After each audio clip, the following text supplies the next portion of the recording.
Hey everybody, Black Ninja 797 here, and welcome to the 5,000 subscriber special for the YouTube channel. Thank you all for subscribing, and thank you all for helping me reach 5,000 subscribers. And for today's special milestone, I wanted to end up making a video that I believe all of you guys would love. So to celebrate today's milestone, I'm going to be bringing you guys the biggest Left 4 Dead 2 Iceberg here on YouTube. For those of you that don't know how a Iceberg video works here on YouTube, I will briefly explain. So basically what it is that you take a PNG of an iceberg, and from top to bottom you will recite facts and rumors about a specific subject, and as you go farther down, the facts and the rumors get more obscure, and also sometimes tend to get more of a creepy or a dark tone to them. So from my experiences playing Left 4 Dead 2 after all these years, and some additional research I did for this video, I bring you guys this. The biggest Left 4 Dead 2 Iceberg available on YouTube. I wanted to make this video fun, educational, relaxing, and rewatchable for whenever you guys want to watch a video like this. So I'm going to intentionally change my editing style and my speaking style just a little bit, so that way this video is not going to be too loud or too distracting, so you guys can perhaps do this while doing something else and having this in the background perhaps. Or if you guys also want to, you can end up just watching this while you're trying to get ready to go to sleep. So at the end of the day, with all that being said, once again, just thank you guys for 5,000 subscribers and the support after all these years. If you guys want to join me on the journey for the next milestone, which is going to be 6,000 subscribers, make sure you guys subscribe by the end of this video, and please leave a like if you've ended up enjoying. So here we go now, guys. I present you with the biggest Left 4 Dead 2 Iceberg on YouTube.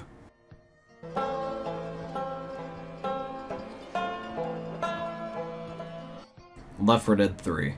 We might as well just get this out of the way now, because Left 4 Dead 3 is the biggest rumor in the Left 4 Dead series by a long shot. Ever since Left 4 Dead 2 came out, everyone has been speculating when a possible third game would release. The problem is that Valve as a developer typically never makes a third entry within their series. Just look at their track record. We have Half-Life 1 and 2, Portal 1 and 2, we got Team Fortress 1 and 2, and same thing with CSGO, just 1 and 2, and the second game only came out recently. And just like all those other games, we have Left 4 Dead 1 and Left 4 Dead 2, but we do not have a Left 4 Dead 3. So let me ask you this. Do you think, regardless of how long it would ever take to get to it, that Left 4 Dead 3 would happen one day? Personally, for me, I would like to believe that there is a possibility, a strong possibility. I just don't think it's going to be anytime soon, because Valve, very similar to another developer I know, which is Rockstar, always likes to take their time with their games until they are perfect. So I would say the only way that we're going to get Left 4 Dead 3 is if the fans want it, Valve want it, and we all have the means to end up getting the game to be up to the standards that we all want for that game. Sita. So throughout the Left 4 Dead campaigns, you'll periodically hear the characters bring up Sita, which is going to end up being one of the factions or groups within the Left 4 Dead universe. This is the equivalent of Left 4 Dead's CDC, or Center for Disease Control. It's just slightly changed, mostly probably for copyright. But this is going to end up being that equivalent group for the Left 4 Dead universe. Now, if Sita succeeded in trying to stop the zombie virus, then obviously we wouldn't end up having the game or the story that we do, which means that Sita, of course, fell to the zombie virus themselves despite all their safety precautions, and that's why you see hazmat zombies or Sita zombies in some maps. Keith. So throughout the game, if you pay attention to the dialogue, Ellis specifically will talk about Keith, who I believe is his best friend. There are several stories that Ellis has about Keith, and they all involve some of the craziest and most ludicrous things happening, but they tend to end up getting cut short because the other characters just do not want to hear it. So when Ellis is just starting to get going, everyone basically tells him to be quiet, they do not want to hear it. Players have speculated for years about whether or not that it was possible to ever find Keith, what would happen if you found Keith, will we ever get Keith as a playable character in DLC, or maybe even in a third game? We don't really know,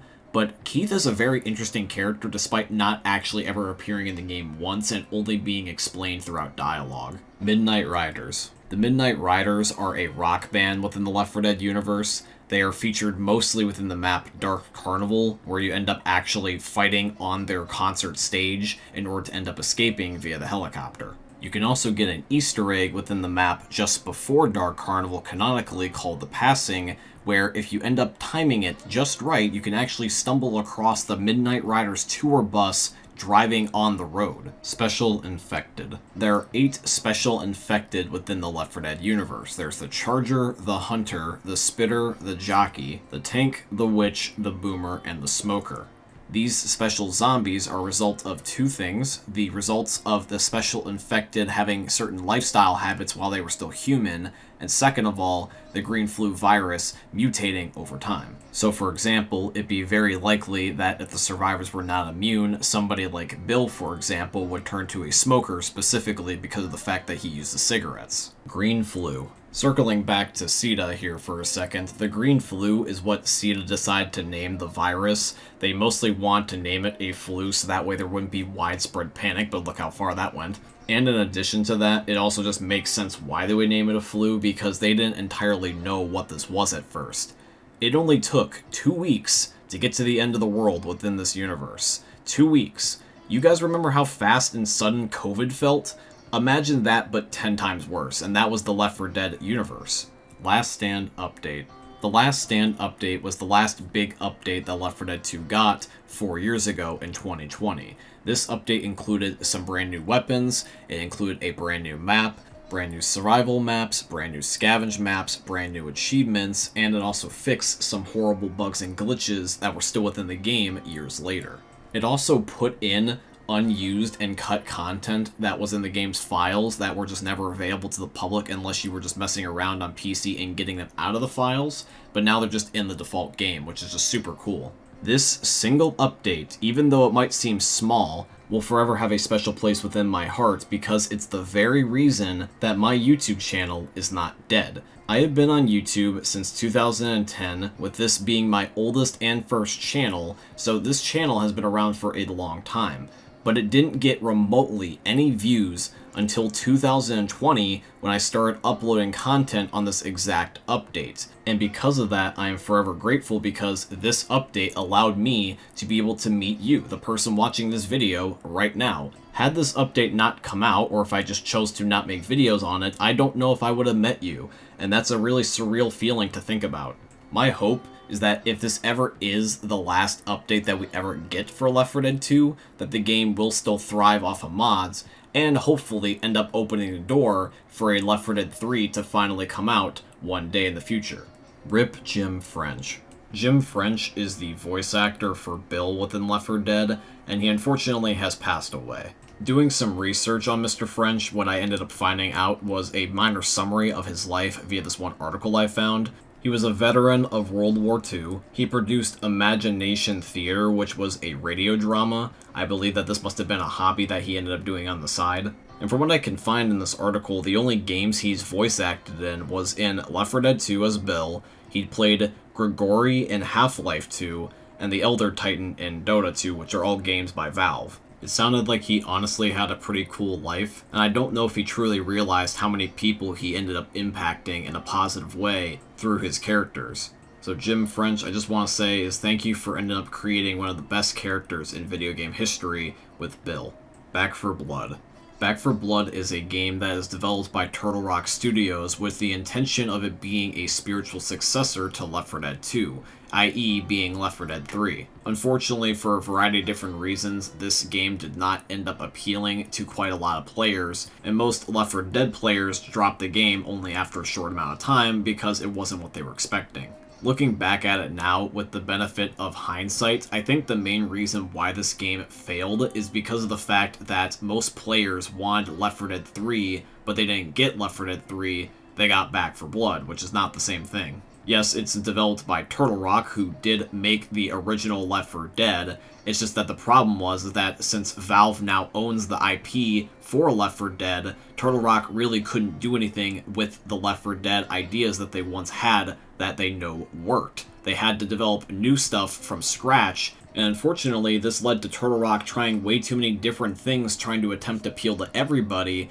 but they ended up appealing to only a very small amount of players who really didn't necessarily care, they mostly just wanted to have fun. Even though it's an unpopular opinion, I do like both games. I enjoy both Left 4 Dead 2 and Back 4 Blood. I just like them for separate reasons. I consider them their own games with their own fan base, and that's okay.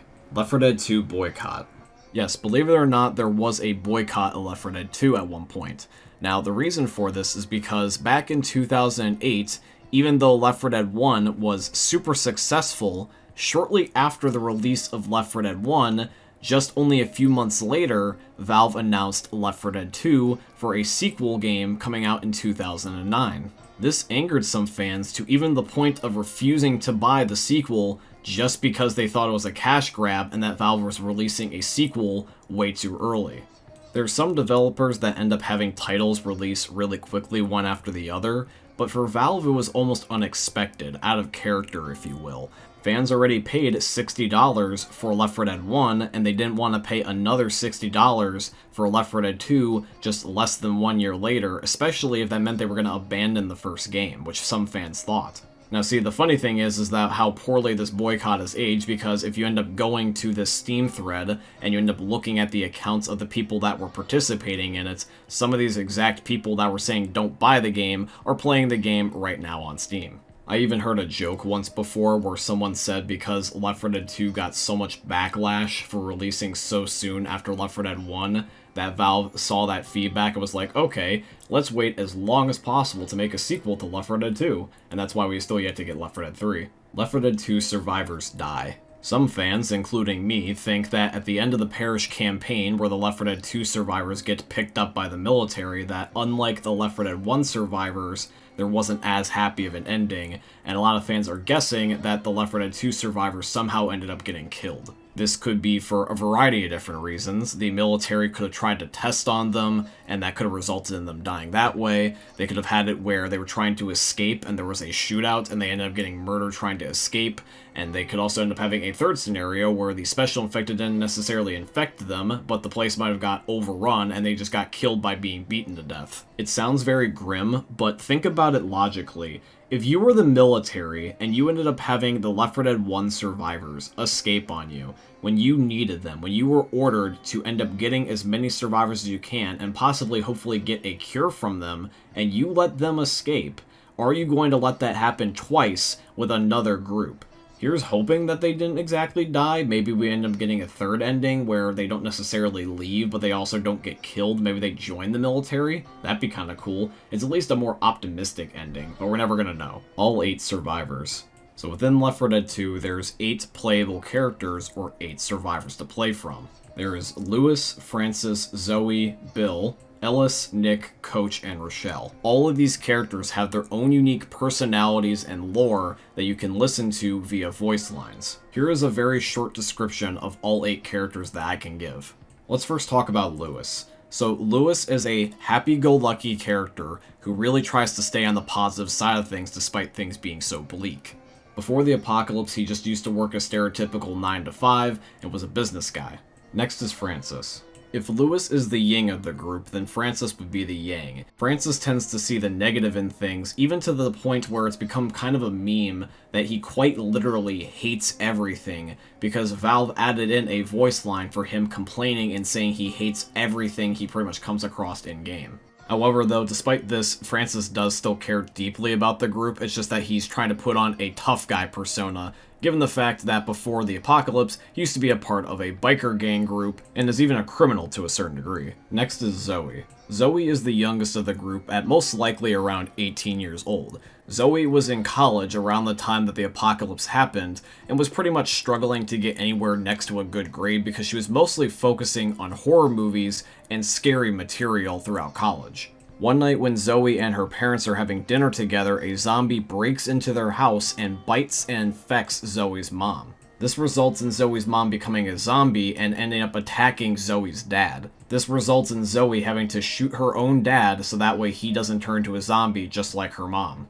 There are 2 distinct halves to Zoe. Number 1 is college girl Zoe, where she just wants to end up enjoying life and not taking things too seriously and just having fun and being around her loved ones. and then there's another half of her that, due to a mixture of her circumstances and the trauma she had to go through watching both of her parents die in front of her, she realizes quickly that she needs to learn how to survive and be able to protect the people that she cares about by learning through other group members' examples to become a leader. Most notably, she learns this from Bill. Bill is a war veteran and is tough as nails. He has seen a lot in his day, and he's got a mind of fortitude, but his body is starting to wear. During a medical procedure, the doctors and staff start to end up turning into zombies. Despite having anesthesia being used on him, he toughs it out and manages to fight the zombies off and escape. He then goes on to find his old outfit and weapons that he used during his times of service, and ends up bringing them back out again to kick some zombie ass.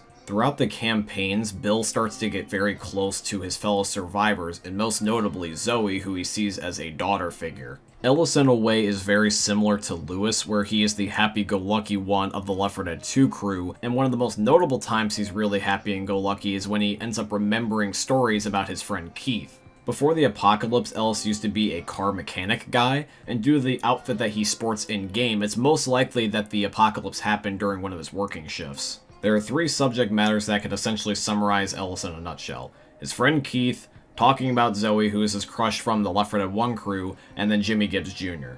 Nick is a character that is very similar to Francis within the Left 4 Dead 1 crew. Unlike Francis, however, where his story is more direct, Nick's story is kind of vague. Nick doesn't really like to talk about his past that much, and he tries to avoid it at all costs. By listening to voice lines and just theorizing over the years, fans have essentially summarized Nick as possibly and most likely being a convicted criminal through being a part of gangs and also gambling. Coach, not only due to his personality traits, but also coincidentally his name, funnily enough, is definitely the leader of the group. This is because he used to be a sports team coach back in high school before the apocalypse broke out, so he knows how to get people to listen, work together, and end up doing what needs to be done. Coach is essentially Southern hospitality as a person. He very much believes in God, he ends up believing in leadership, and that does also include good food, most notably cheeseburgers. And then lastly is Rochelle.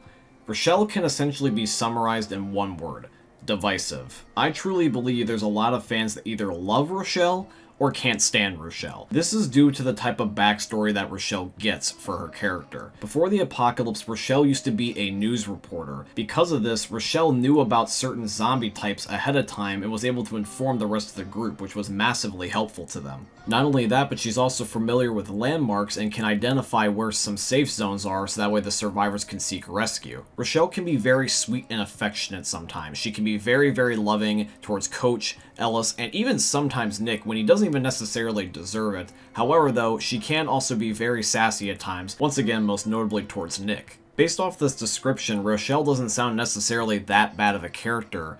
It's just that she doesn't end up having a really good hook about her character. She's essentially a jack of all trades. She's got a lot of good likable qualities that doesn't necessarily make her insufferable or a bad character, but she's just not as good in comparison to the other characters who are more fleshed out. The main argument for why some people don't like Rochelle is because she had a lot of really good cut voice lines that would have been so good if they were in-game, but unfortunately because they're not in-game, they really don't exactly count. How is one supposed to say that they like a character that technically doesn't exist if the content's not in the game? I feel like that the people that like Rochelle just appreciate her the way she is. They don't need a lot of character development to like somebody, they just look at her as a cool person they would like in real life. At the end of the day, we all have got our favorite characters and we would all rank them differently, but it really doesn't matter because they're all still cool and they all deserve love in different ways.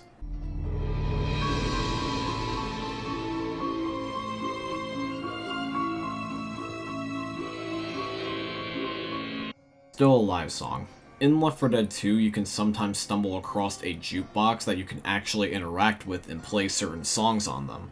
These songs can be anywhere from just generic zombie songs to party songs, even Midnight Riders songs. However though, there is one secret bonus song that is the song Still Alive, which is the end credits song for Portal.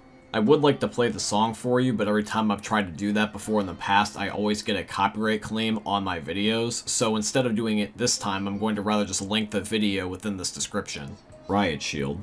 Left 4 Dead has some cut weapons that are within its files, and some of them were added in within the Last Stand update as of 2020, but some of them are still yet to be officially added to the game, and one of those said weapons is a riot shield. You can actually add this back in the game if you want to, if you choose to mod it, although it is kind of clunky and it's not exactly worth using in my opinion. My guess is that this was supposed to be a drop that you could get when you killed a armored zombie on maps like the Parish, which would have been a cool reward, although it probably would have also been more annoying to kill them because whereas a riot shield typically go, you guessed it, it would be on a zombie's back, and that's how you normally kill those types of zombies. So maybe you would have had to kill them a different way by perhaps shooting them in the face and getting like a headshot, but who knows. Beta survivors. So way back when Left 4 Dead 1 was just in beta, the survivors for the Left 4 Dead 1 crew looked completely unrecognizable from the way they currently are.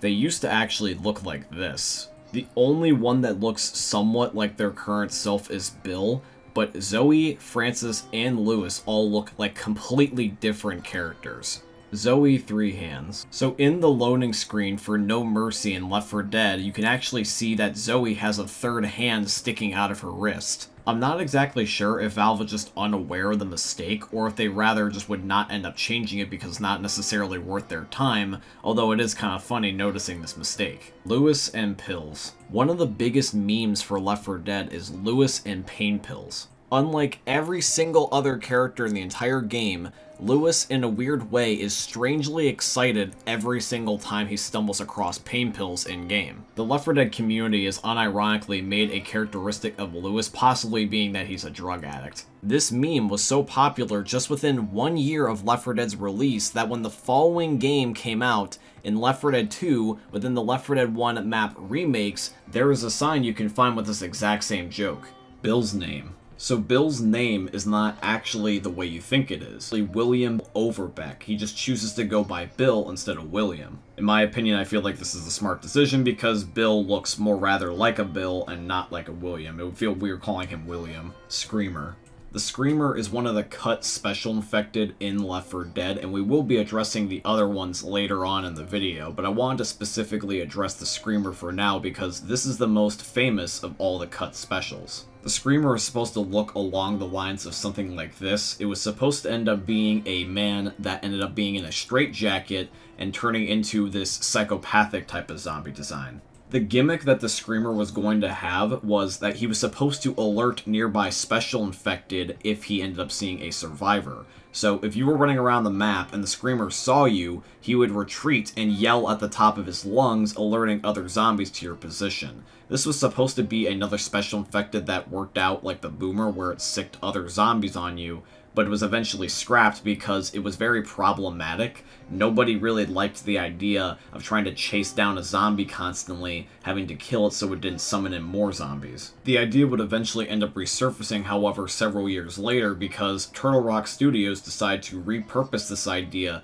and rechange it slightly into the Snitcher from Back 4 Blood. German games censored. So because of countries having different laws about censorship, some versions of a game may or may not be the same as another copy's version of said game, and that was the case for the German edition of Left 4 Dead. Because of censorship laws, the German copy of Left 4 Dead essentially had no gore, like whatsoever. For example, if a player was to pick up a melee weapon or a grenade launcher in the German copy and use it on a zombie, instead of the zombie being dismembered, it instead just disappears. It vanishes off of the map. Because of this, Valve didn't want the German players to feel like their version of the game was not as good, so they decided to include bonus content for them to make up for the fact that there was no gore. So the German copy of the game got extra guns, which the American players will recognize as the guns that were introduced in the Last Stand update. Speaking of the Last Stand update, in 2020, the full uncensored version of Left 4 Dead finally released in Germany 11 years later with all the gore included. Sacrifice comic.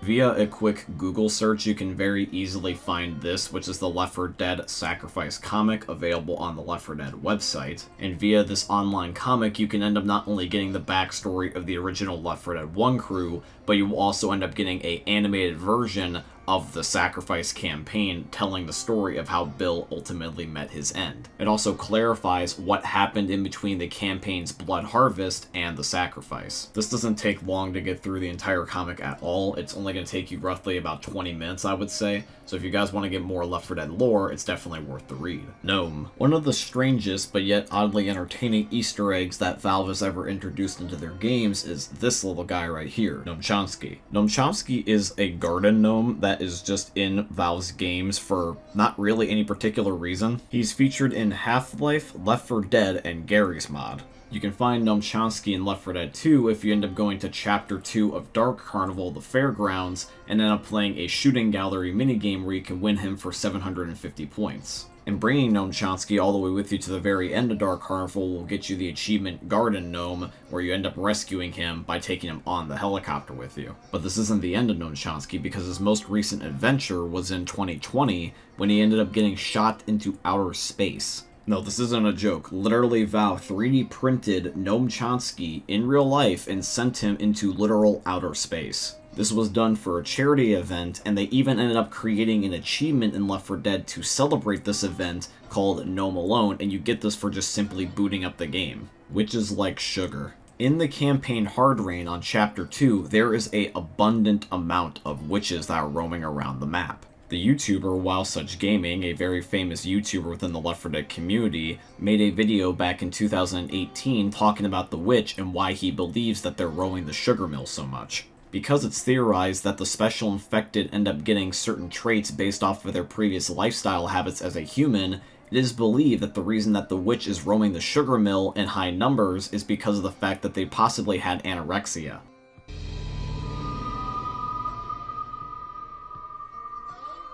Bill in Dead by Daylight. Dead by Daylight is a survival horror game where you end up either A, playing as a survivor and trying to escape the killer, or B, you play as the killer trying to hunt down all the survivors. This game tends to have plenty of crossovers, and it had a crossover with Left 4 Dead where they ended up adding in Bill as a playable character. Cabin in the Woods. Back in 2012, there was a horror movie that came out called The Cabin in the Woods. At some point in the movie, there's a camera shot that goes underneath of the cabin, showcasing a whole bunch of different monsters that are in these pods down below. And some of these pods contain Left 4 Dead Special Infected. The Witch, the Boomer, the Hunter, and the Tank are all seen underneath of the cabin in these pods. Payday 2 crossover. In the game Payday 2, there is a mission where you go to No Mercy Hospital, run into Bill, and if you want to, you can even find another Easter egg where you run into the Witch as well. In my opinion, Payday 2 has one of the best crossovers for Left 4 Dead because it showcases so much. Boomer was first special. So the Boomer was one of the first ever Special Infected to become to be. Due to a mixture of being the first ever Special Infected and because he is the weakest of said Special Infected,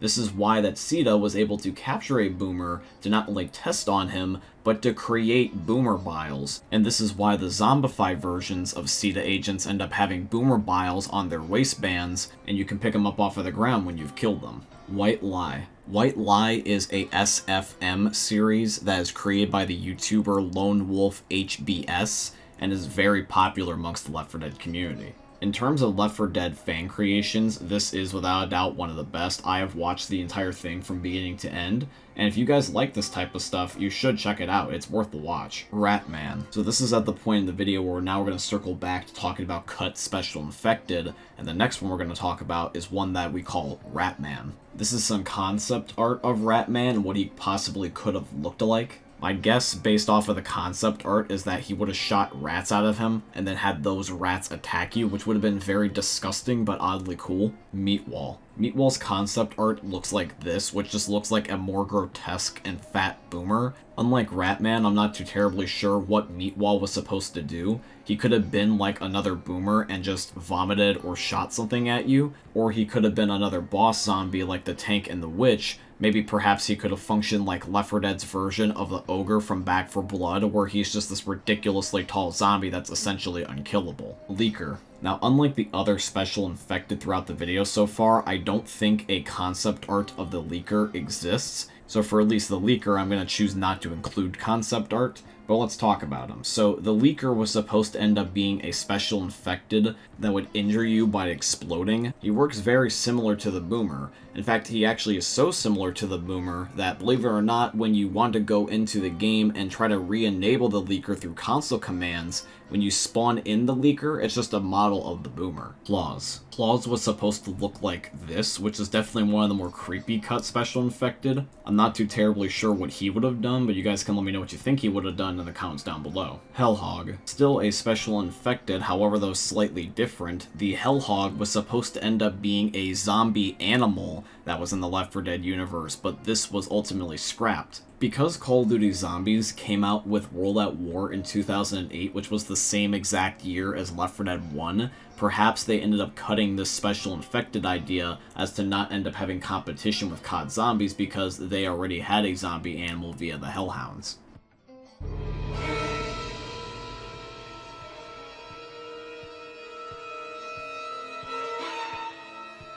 Comchick. I am purposely going to keep this one brief because this one involves another YouTuber and I just am not one to engage in drama or in controversy. I'm only just going to briefly acknowledge the history and the reputation of Comchick, and that is it. Comchick is a Left 4 Dead YouTuber who's got a rotten reputation for doing some crappy things. The two most notable things that people do not like Comchick for is number one, he cheats and fakes world records in speedruns, and two, he steals people's art and thumbnails and doesn't give proper credit for them. If you guys would like a video talking about this subject more in depth, there actually is a video essay that you can watch on YouTube by Jaiz, J-A-I-Z, that talks about this much more detail than I possibly ever could have. Japanese Left 4 Dead 2.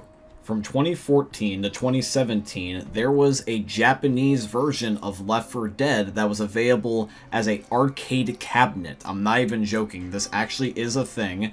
And believe it or not, you also still can play this if you know how to download the files. I have played this exact copy of Left 4 Dead before, funnily enough, almost a year ago now, for 4,000 subscribers. So if you guys want to see me play it and also know how to install it, I will link both of those videos in this description. But let's get back to the history of the game for a sec.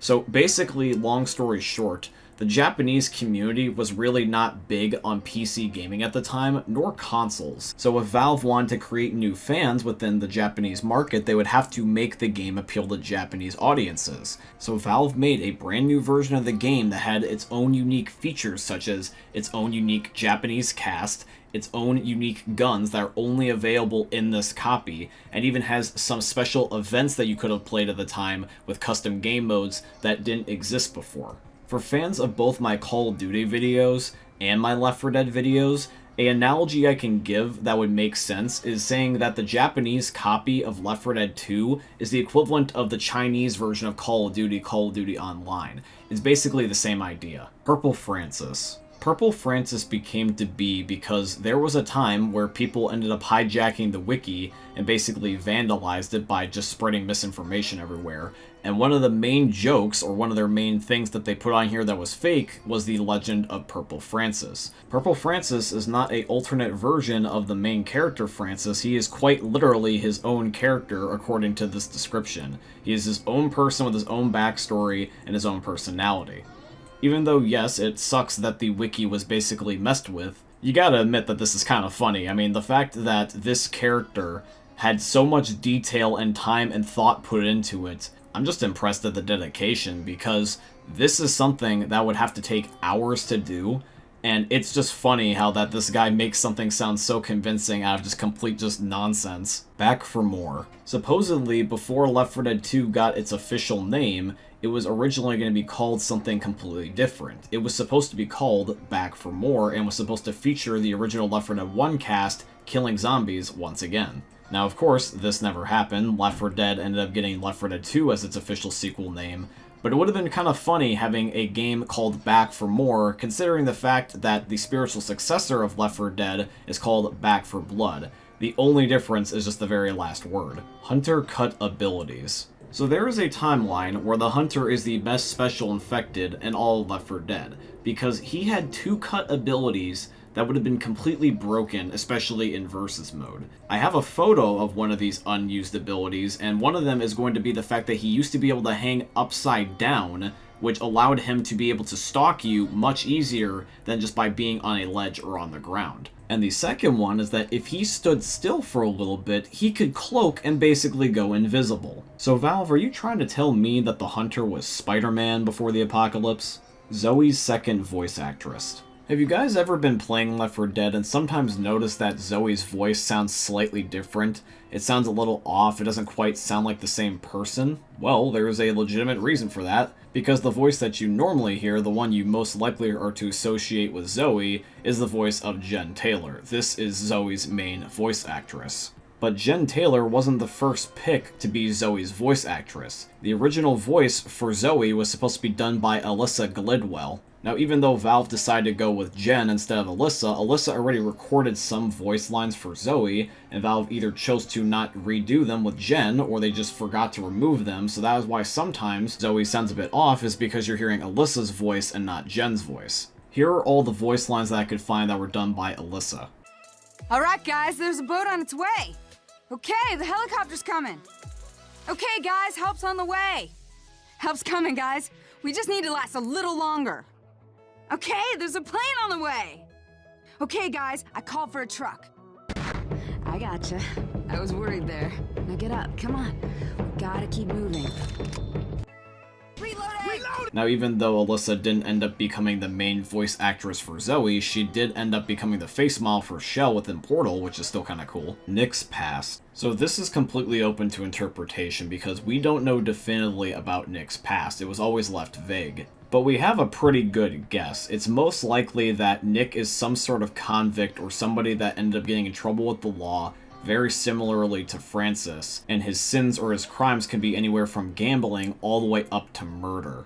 There is a plenty of voice lines that hint at Nick doing some awful things before, and it's our job as the audience to decide if whether or not that we can forgive Nick for these sins, or if he's past redemption. Coach's name. It is believed that Coach's official name is Darnell Coleman, a combination of Coach's voice actor and his face model. Chad Coleman on the left did Coach's voice and is most recognized for his role as Tyrese in the Walking Dead series, and Darnell Rice on the right, who ended up being the face model. Now, I don't know if Valve has a secret hidden name for Coach that they have always nicknamed him as, because we don't know. Even Coach's file name is just labeled as Coach. But if they ever wanted to adopt this from the fans and make this his official name, I don't think anybody would be mad. Angels of Death. The Angels of Death are another group within the Left 4 Dead universe that we never see, but we know about them via graffiti. You can find this set of graffiti on both Crash Course and The Sacrifice, showing all the members of the group and what I'm assuming are tally marks to represent a kill count. I don't know if the Angels of Death would be considered good guys or bad guys had we ever ran into them within the campaigns, but it's kind of interesting to know that there's more than just our main group running around. Zoe's dad. Now this part is awfully dark. So there's a part that's in the Left 4 Dead Sacrifice comic that I've been talking about periodically throughout the video, and there's a part right here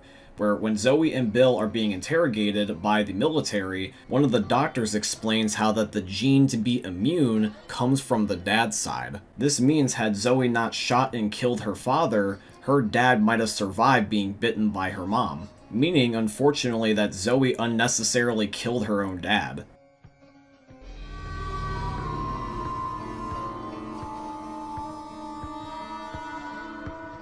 Adrenaline is heroin. This comes from a joke in an old animated Left 4 Dead video where Ellis sticks himself with adrenaline, but it's really heroin instead.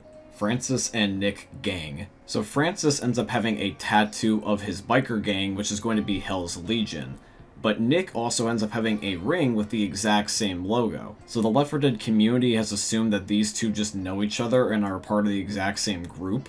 And that very well might be possible. Now, even though technically Nick is not the biker type, he still very well could be associated with the group in a different capacity. I mean, he was a con artist after all, so maybe he ended up doing something like, let's say, some sort of money laundering scheme that very well could be a possibility about why he has that ring.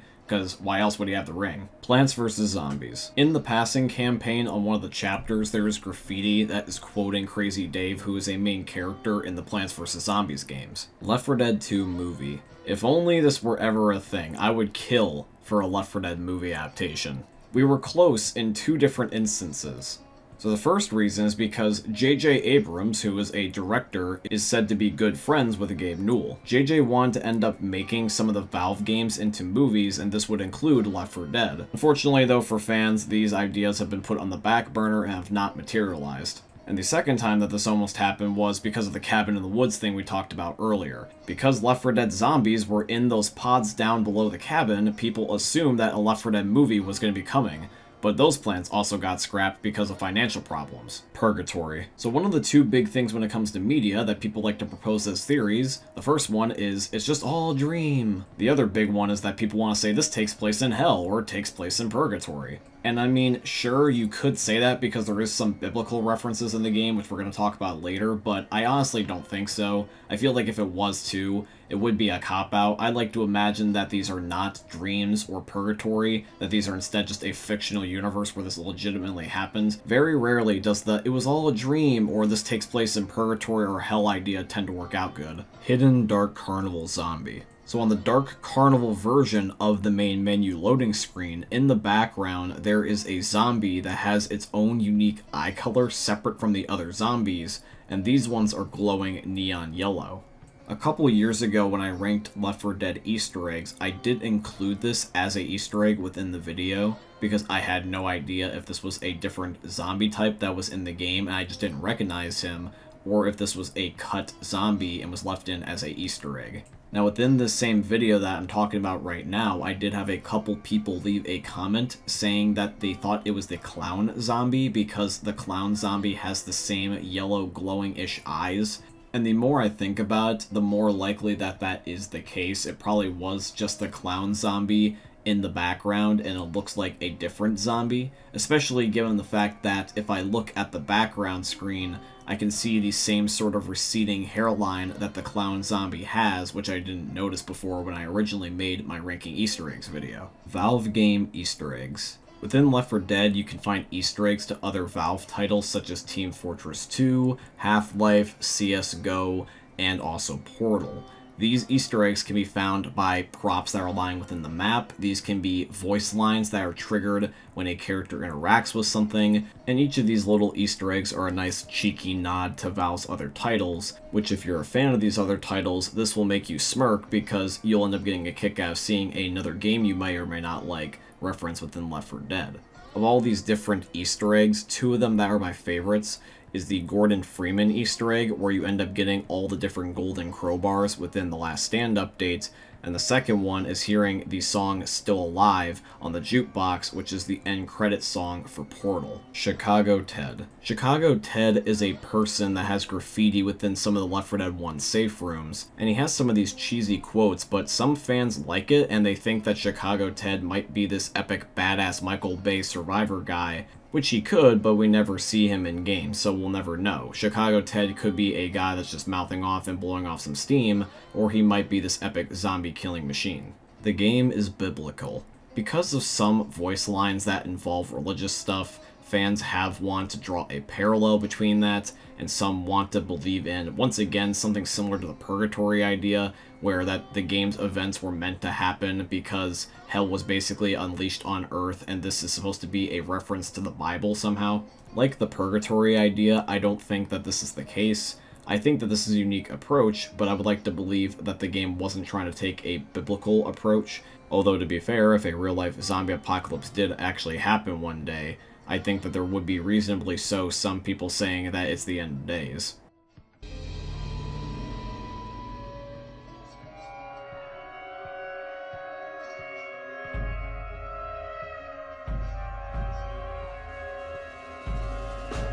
Zombieland inspired by game. Does anybody remember the Zombieland movie that came out back in 2009? I personally do. It's one of my favorite movies from my childhood. I remember I used to watch it on the way to a location that me and my family would go every summer by a lake, and I would watch it on our portable DVD player within the car. While doing some research for this Iceberg video, I found some info that would suggest that this movie was inspired by Left 4 Dead. However, I can't verify the legitimacy of this, so I'm just going to say take this with a grain of salt. According to the IMDb page, which can also be modified by the way like Wikipedia, the IMDb page for the Zombieland movie says it was inspired by the Left 4 Dead series. Now I know that Left 4 Dead 2 did come out the exact same year that this movie did release, so it was inevitable that some people were going to draw a comparison between the two sources of media. However, though, I think this is more of a coincidence more than anything. If you do pretend, though, that the movie was inspired by the game, it does make the movie strangely fun in a way if you're a fan of both sources of media. In a positive way, they do add to each other. Bill in Hell. So because Bill is a Vietnam veteran, some people say that Bill is in hell for the sins that he committed during his times of service. This is like the purgatory idea, and I don't exactly agree with it, although it is an interesting idea. Bill haunts the game. So this tier within the Iceberg talks about Bill haunting the game, creepypasta style essentially, where he will mess around with your game and actually end up affecting the physical disc and mess with you. Now, I like scary media, and I do like creepypastas. I eat that shit up all the time, but I feel like that this doesn't exactly work for the Left 4 Dead series, because most of the time creepypastas are for kids games because that works better in terms of being creepy, because when you make Mario or Sonic into something that's satanic or evil or creepy looking, it has more of a better effect than if you were to do it on already a M-rated zombie game. Maybe I'm wrong on this. Maybe if I were to watch a video at 3 a.m. in the morning talking about Bill haunting the Left 4 Dead disc that I own, maybe I might get creeped out, who knows? But as of right now, this is just nothing more than an interesting layer within the Iceberg. Bots troll you. Now, I believe in this one. I believe that to a minor degree that the bots are intentionally just screwing with me sometimes in my games, because I cannot explain how many separate times across over 10 years of playing this game that the bots will just do something that is unexplainable. They will do something that will completely and utterly screw me up, that will get me either downed or killed. The main one that angers me is when they choose not to kill a zombie that is blatantly killing me in front of them, and instead of saving me, I can just hear the modem that's booting up inside their brains. Naked jockey. So if I have to see it, you have to see it too. Yes, the jockey was at one point in his early concept design stages completely butt-ass naked. Thank God that this was never added, because I already can't stand the jockey, and I can't even imagine him running around with his dick and balls hanging out, chasing after me trying to fuck my face. Jimmy Gibbs Jr. was Michael Jackson. So the famous man ended up being in Left 4 Dead at one point almost. He was supposed to be the celebrity that Coach and Ellis reference in NSenr, which ended up being Jimmy Gibbs Jr. instead. I don't know exactly why that Valve wanted to pick Michael Jackson, because Michael Jackson does seem sort of out of place given the fact that Jimmy Gibbs Jr. works so well, but I can understand why they might have wanted to do it, because Michael Jackson was a very popular name back in the early 2000s. And because Michael Jackson did pass away in 2009, it would make sense why they replaced him with Jimmy Gibbs Jr. instead. I can neither confirm nor deny this, because this technically never did happen. It's only just a rumor, but it's a very interesting rumor nonetheless. Jockey truck. There is a video that you can find on YouTube where a truck ends up getting the texture of the jockey's face, and this is disturbing. This video is filmed on the camcorder from 10 years ago, as the only video of its kind that looks like this. One of the comments from this video says that this is because the disc is scratched and extremely damaged, basically beyond repair, and for the game to function properly, it's pulling textures from other things in the game, and the truck just so happened to get the jockey's face. Telltale Left 4 Dead 2 game. Telltale Games, the studio that's most famously known for their creation of the Walking Dead games, the ones with Lee and Clementine and Kenny, almost at one point in time, instead of making those games, would have instead made a Left 4 Dead story game. This is newer information from around 2 years ago, because Telltale ended up announcing this just completely randomly when they were doing one of their videos celebrating the 10-year anniversary of their Walking Dead games. They just threw this out there in the random part of the video, and I'm like, what? Dude, how I would have killed to play a game by Telltale Games that was set in the Left 4 Dead universe. I would have, like, foamed at the mouth with excitement. Now that Telltale Games doesn't have the rights to the Walking Dead games anymore because they had to sell them to Skybound in order to survive bankruptcy, I would love if they decide to revisit this idea, because so many people are still passionate about this years later. Hell, I know that's not 2012 anymore, where like Left 4 Dead was only 3 years old, the game is significantly older now, but I promise you, if someone makes this, and if it's Telltale specifically, this would be amazing. Witch kills everyone. With the first iteration of the witch, had she be upset by you shooting her, setting her on fire, putting a flashlight in her face, or walking too close to her, no matter who did it, or why they did it, if the witch got angry, and she decided to attack, she would kill everybody. The early witch, the one that had the green clothes and the black hair that was cut from the first build, that one left no survivors. This was of course changed because this would be extremely difficult and unfun, because if somebody made a mistake, it would result in a run being completely ruined. So instead of killing every single person, the witch just targets the specific person that upset her instead.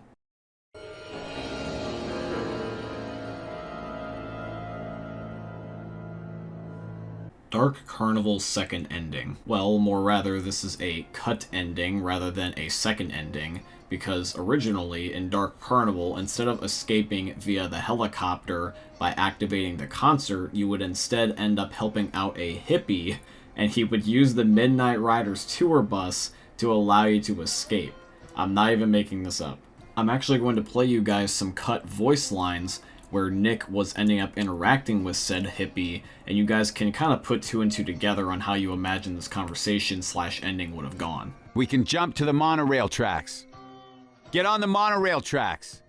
Let's use the monorail to get over that fence. Jump down on this side. Up the scaffolding. We can climb this scaffolding. Into the window. Jump into the John. Somebody's in the control room. What? Hey, let us in! Open up! Don't make us shoot our way into the control room! Come on, open the freaking door! Open the door now, you can drive, we'll all ride shotgun! Come on, man, help us. Are you gonna help us or not? What are you, an unfriendly hippie? I thought y'all had to be friendly. Is there any way I can talk you into helping us here? Okay, look, maybe we can help you, right? Ellis here is a mechanic.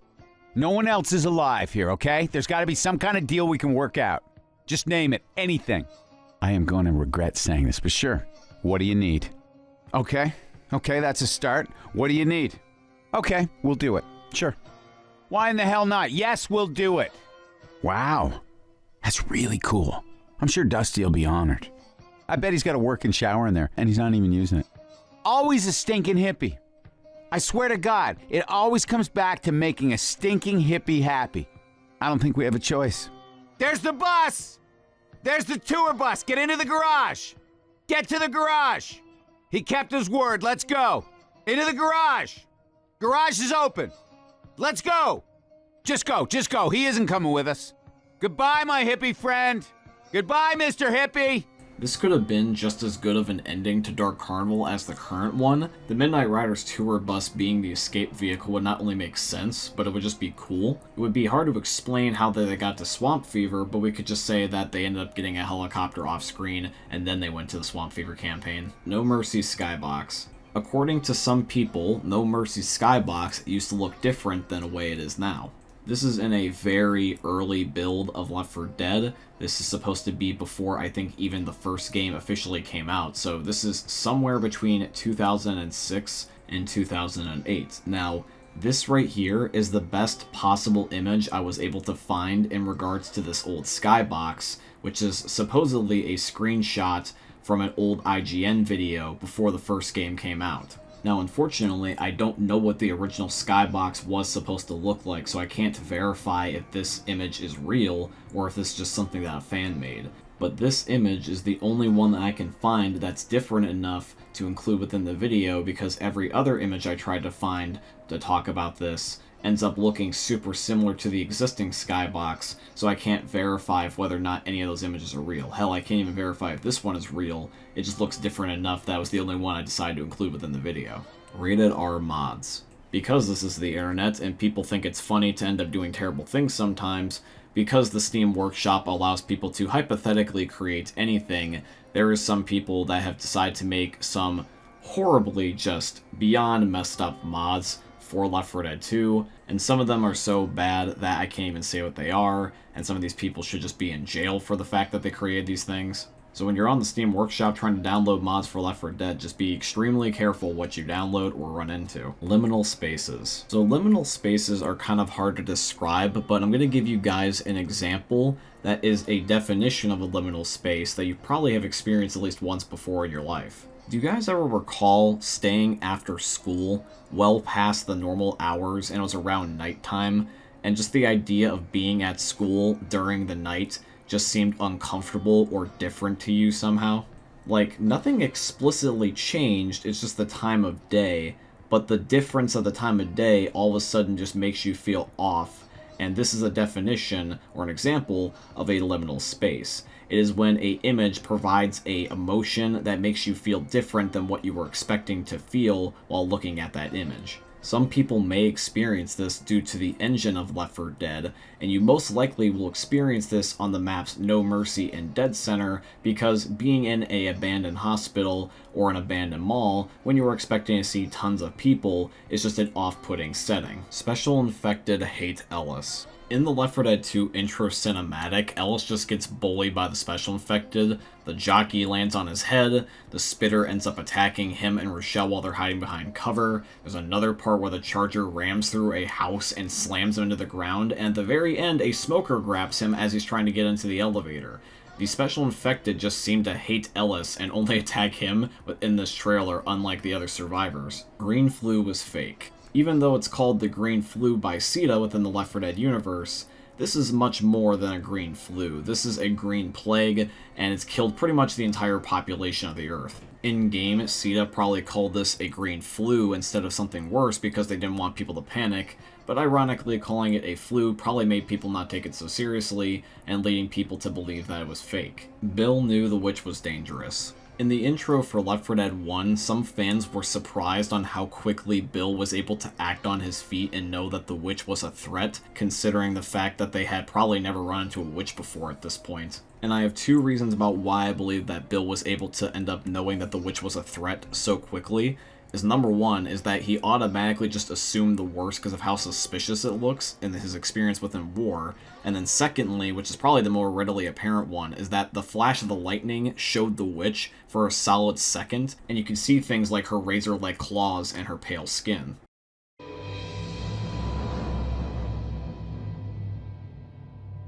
Old rescue closet system. The rescue closet system in Left 4 Dead can be interpreted in a way that if you pretend that, hey, when your survivor is killed, that off-screen they ended up going into a closet to recover and just wait for their health to get back up, and then that they just got stuck in the closet and need you to let them out now that they're healed. That would be a reasonable way of explaining the rescue closet system. But however, the way that the rescue closet was supposed to work in an earlier build is apparently if you had a survivor that would die, you would instead rescue a completely different survivor that was trapped in there for a separate reason, and that new survivor would join the group.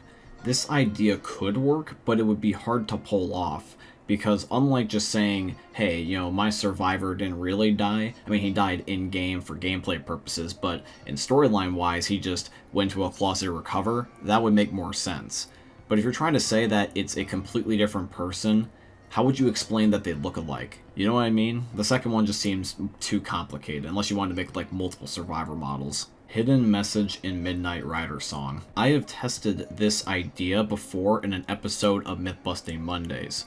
The way that this works is that you're supposed to take the Midnight Rider song, Save Me Some Sugar, and at a certain point in the song, if you play it in reverse, it's supposed to sound like them saying Bill is dead. Nick's ex-wife. Nick has some voice lines where he talks about his ex-wife and how it didn't exactly end in good terms. The voice line that is the most worrying is when he talks about how he says it's not easy to get blood out of a wedding dress, which could mean several different things. Nick could have killed his wife, whether it be on purpose or by accident, but it also could be that a fight happened at one point and he accidentally got blood on his wife's wedding dress when he was trying to fight somebody else. Nick's wife is just one of the only few things that we ever know about Nick's story because it's one of the only few things he talks about. Helm's Deep. Helm's Deep was a modded map that was in Left 4 Dead 2 at one point by the creator Serious Samurai. Now you might be wondering to yourself, why is this on the list? This is just a modded map. You see, this is where we end up getting into the deeper territories of the Iceberg, my friend, where things can be not as they seem. Because lurking underneath of the surface, even though this looks like just a simple custom map, when you download this to your Steam profile and subscribe to it, you are downloading malicious code. By being subscribed to the map, it can glitch and destroy your game. It can make it where you can't switch campaigns, it can make the game break down, it can disable the use of certain plugins. Having the mod installed can allow Serious Samurai to hijack your server, and one of the things that he wanted to do, but luckily was never able to do, is he wanted to introduce a ban list, so if you got on Serious Samurai's bad side, he could hijack a server by kicking you and banning you from it permanently just because you had the map subscribed to on your Steam profile, even if you weren't actively playing it. But now with the passage of time, the map has been re-uploaded by other users with no malicious files being underneath the surface, and as far as I'm aware, Serious Samurai has stepped away from Steam and is not actively making mods anymore. And this is why you always double and triple check what you are downloading. Because even if it's something as simple as a custom map on the Steam Workshop, there could be something that you don't know that is happening underneath of the surface. Zoe and Francis romance. In the old build of Left 4 Dead where we had the beta survivors aesthetic, Zoe and Francis in the story were supposed to be into each other and have a relationship. These ideas were cut and scrapped, however, though, because based off of feedback, playtesters said that number one, it was distracting, and two, it just didn't fit the vibe or the story and just seemed kind of stupid. Zoe and Francis seem like a weird combo to me. Yeah, I wouldn't necessarily like that either. I think the playtesters hit it right on the mark when they said that it was distracting and weird. And plus, I rather would end up shipping Zoe with Ellis and Francis with Rochelle anyways, just because that works out better. PS3 copy. The PlayStation 3 has a very unique history when it comes to gaming.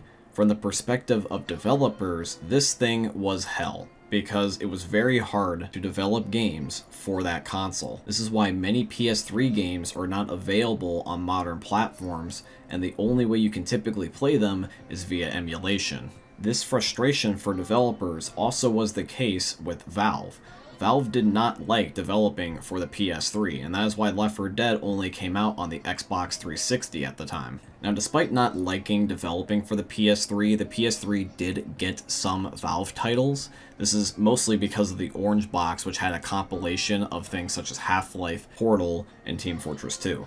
And Left 4 Dead was possibly going to end up being on PS3 as well, it's just that Valve didn't want to do it themselves. There's an article that you can find where Valve said that they were willing to have games come to the PS3, it's just that they would prefer if they were done by a different studio instead. So had the PS3 not been so frustrating for developers to make games for, or had a third party been able to make Left 4 Dead for Valve, then we would have ended up getting Left 4 Dead also on PS3. Steam Link. Steam Link is an official app that you can download on both Android and iPhone that allows you to be able to play your Steam library on your phone. And this does include Left 4 Dead 2. I have 3 gameplay videos of me playing normal campaign, versus, and survival mode, and I also have 1 tutorial video showing you guys how you can do this yourselves. If you guys want to see any of the gameplay videos or the tutorial video, I will link all of them in the description. Coldstream is canon. Now, unlike the idea of saying, oh, this takes place in purgatory or this takes place in hell,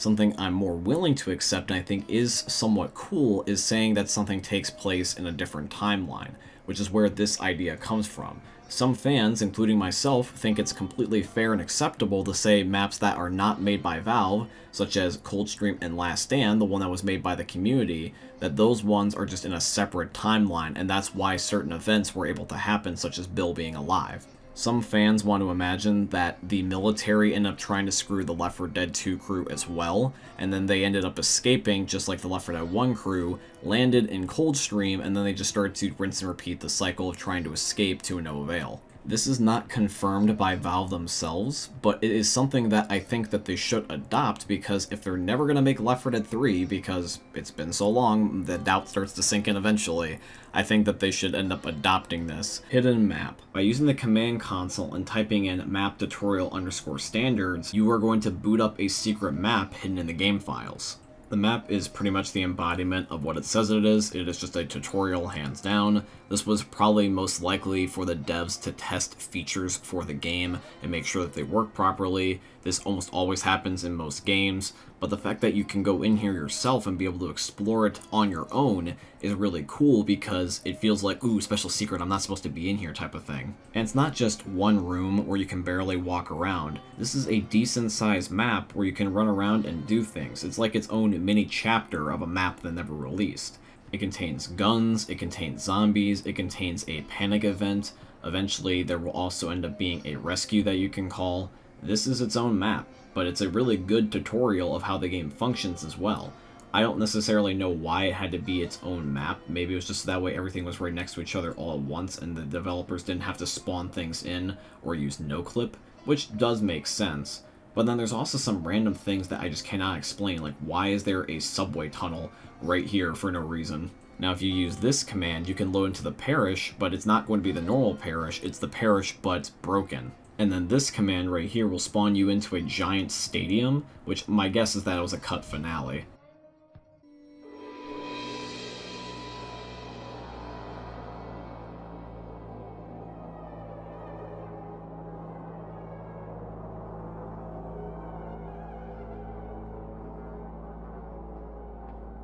Hand on the cover is real. The hand on the cover is most certainly realistic, but I doubt that this would be possible given the fact that the ESRB, even though its rating system is total BS nowadays, there's no way that they would miss somebody using a real hand on the cover. Dead Air Airport bombed to stop spread. As much as it sounds screwed up, it wouldn't surprise me if the military also bombed Dead Air, because they did it with the parish and they knew survivors were down there. I mean, hell, they were flat out killing people and they were not even affected. I just can't imagine being at the airport and then the US does its own 9/11 on itself. Real pain screams.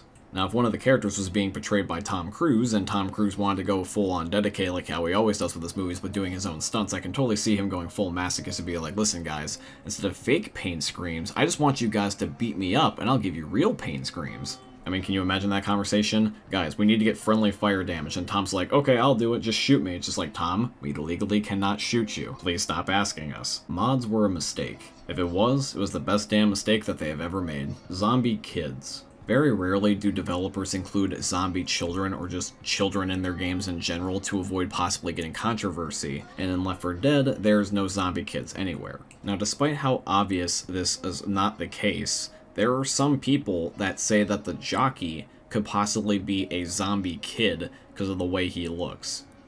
Mother effer, you cannot tell me that the jockey is a zombie child based off of its looks, especially. The jockey looks like that he would have done the sex offender shuffle when he was a human. You can't tell me that this man's not at least 40. Sacrifice good ending. There is a mod that you can download on the Steam Workshop that allows you to be able to change the outcome of the sacrifice campaign. So instead of somebody dying and having to sacrifice themselves so the team can win, you all escape via a boat and survive another day. Keith is not real. Have you ever wondered if whether or not that Keith is a real person? We've never seen him, we have no proof that he exists.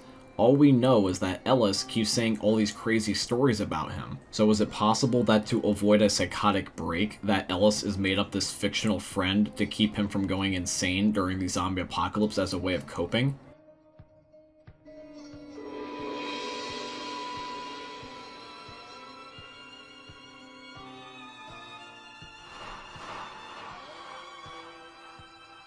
third group escaped at dead center. Why exactly did the helicopters take off at the beginning of dead center? Was it because that they were too tired of waiting? Or was it because instead they had rescued somebody else already who got there first, perhaps being a third group of survivors? Every finale, whenever we call for rescue, that rescue person always tries to get at least one person before they leave. And so it's very possible that the reason why the helicopter finally left is because somebody else was just a little bit more ahead of us and they got to it first. This would make plenty of sense about why that they left, especially if it was an evacuation area. Now, who is this third group? It could be anybody. It could be the Fallen Angels, it could end up being the Midnight Riders, it could be some new group of people we've never met before. Who knows? For all we know, that Keith could be on that very helicopter. What were the survivors doing before they met? Now, the Left 4 Dead 1 survivors, this is sort of explained via the comics, so we're not going to really talk about them. We're more rather going to be talking about the Left 4 Dead 2 survivors because they never did get such a comic. Now, for two of them, we can make a fairly educated guess. At least for Ellis and Coach, they were both probably at work because Ellis is wearing his work attire, being the fact that he's wearing his overalls from when he was in the mechanic shop, and then Coach is wearing a shirt that is an abbreviation of the high school that he used to work at. Now for Nick and Rochelle, it's a little bit trickier because their clothes don't necessarily indicate that they were doing any particular thing before the outbreak had happened. But it is fair to say that they don't necessarily have to have a distinct attire to do their job. They both also could have been doing work-related activities. Pills/adrenaline killed those at the parish cemetery. The parish cemetery has adrenaline and pain pills scattered throughout, and this could have just been an area where a lot of drug addicts were, or people that were trying to cope with depression because of the apocalypse and they were just using drugs. But I feel like this is more rather circumstantial evidence because pain pills and adrenaline shots are everywhere. So does that mean that everybody was a drug user throughout all these different maps across all these different locations that we went to? That doesn't necessarily seem like a fair claim to make. It was more rather that because they were in the cemetery, it's very easy to assume that the people that were there also probably died shortly thereafter. Director ripped from Mario 64. Now, I have never played Mario 64, but I have played other games that have a director-like feature. It would not surprise me if back in the 90s that Mario 64 had a director system. It would also not surprise me if Valve got inspiration from that game. But saying it was ripped, that's like an accusation. It sounds like that they stole it. I more rather would like to say that they were inspired rather than just flat stealing it. You may be surprised, but somebody might find inspiration from something completely random, and you might end up noticing a parallel that you never did before if you just asked what inspired somebody. But ladies and gentlemen, meme lords, that is it. That has been the official biggest Left 4 Dead 2 Iceberg here on YouTube, and I do truly hope you guys ended up enjoying this video. That was a nice hour-plus long video full of cool myths, facts, rumors, and theories, and I hope you guys ended up enjoying. If you did, please consider dropping a like, comment, subscribe, follow, and all that beautiful stuff. And thank you all once again for 5,000 subscribers. It means the world to me, and I'm very much looking forward to now being on the road to 6,000 subscribers, so thank you. I hope you guys ended up enjoying the video. Just once again, if you did, please drop a like, comment, subscribe, follow, and all that beautiful stuff. And I hope you ended up enjoying seeing another YouTube video from the most unique YouTuber they're ever going to see. Thanks for watching, guys. I love all of you, and peace out.